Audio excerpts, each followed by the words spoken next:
I'm leaving Maui. I'm here at the Kahului airport, and you can see there's no one here. Everything's basically been shut down.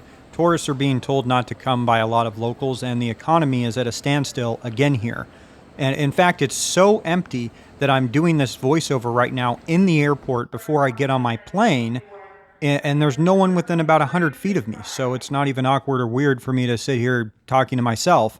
The fact that I'm leaving here means the gloves can come off and I can start saying a lot of the things that I didn't feel safe to say when I was on the island. I'm going to try to upload this before I get on my plane, but I don't know if that's going to work or not.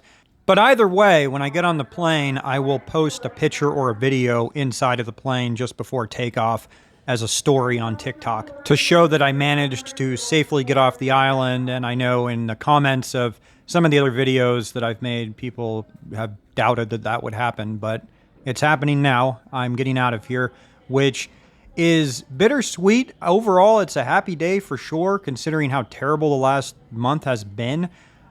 But it was difficult to make this decision. I mean, when it comes to a natural beauty standpoint, this place is great. The weather's great. There's obviously beautiful beaches and mountains. There's no predatory animals. There's no snakes. You can't even get Lyme disease here. There's no tick-borne illness. So it has a lot of things going for it. But when I was here, I just really didn't feel free. I mean, for 18 years, I've done the same job and I've traveled all over the world, and I could really do my job anywhere aside from here. This is the first time in 18 years that I have been stopped from doing my job because we could not leave our home and we did not have internet. Well, we could leave our home. Let me correct that. Let me just correct that. We could leave our home, but we were being told that we could not come back, even though our home was 20 minutes away from a fire.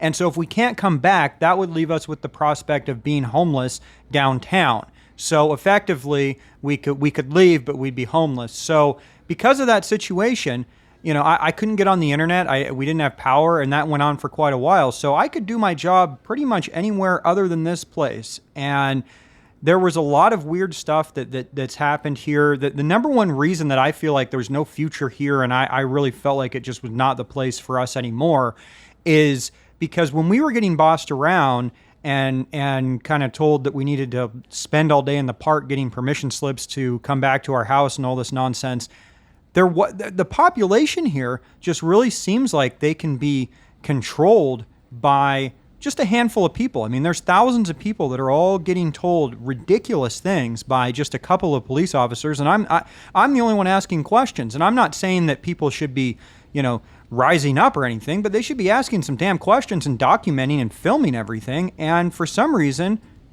the people here are either trusting of the government or fearful of the government in ways that I have never seen anywhere else on the mainland.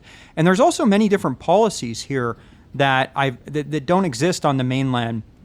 For example, there's a general excise tax, which means everything at every level here gets taxed. Wholesale transactions get taxed. Things that I've never seen get taxed. And I think that's a big reason why in 2021 there was a tipping point where now there are more Native Hawaiians living in the contiguous 48 states than living here in Hawaii, and throughout all the islands combined. And that's, I believe, because you don't have the same opportunities here that you have on the mainland. And a lot of that is because of what I see as a tyrannical government here that controls the people in ways I've just never seen.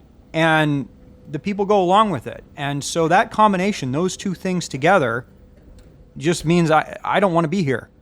And I don't want to find out what happens during the next disaster, because what I saw during this one, I mean, watch my previous episodes.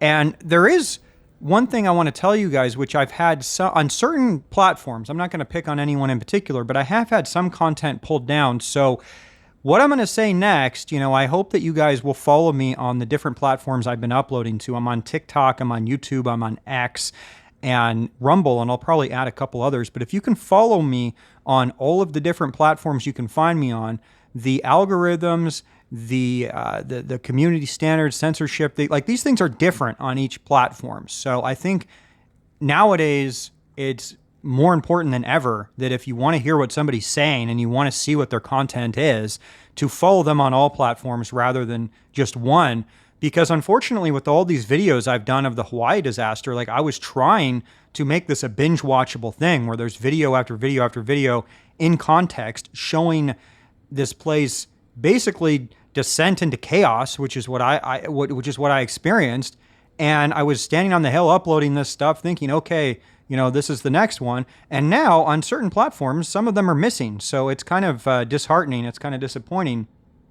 But anyway, if you guys follow on multiple platforms, I think that will be probably a good solution to that problem.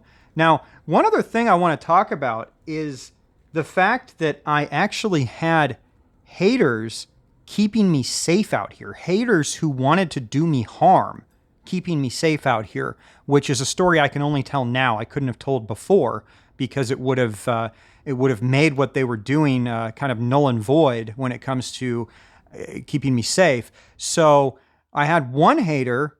This is a long time ago, actually. They made a fake profile on Facebook with my name, but with a picture of somebody else. I have no idea who this person is. But the fact that they made this fake profile, I reported it to Facebook, who of course didn't take it down, but so it sat there. And so then I had a hater from the whole Hawaii thing who was literally taking this picture of this guy who's not me, but she thought it was me. And she was posting it all over the place saying, this is what this guy looks like, and basically encouraging violence on me and my family. I mean, these are just incredible people that are on. Some of the people on these social media platforms are just such nasty, hateful, loser people. And so she spent her whole day doing this because I was reporting what I was seeing on the ground and showing my footage.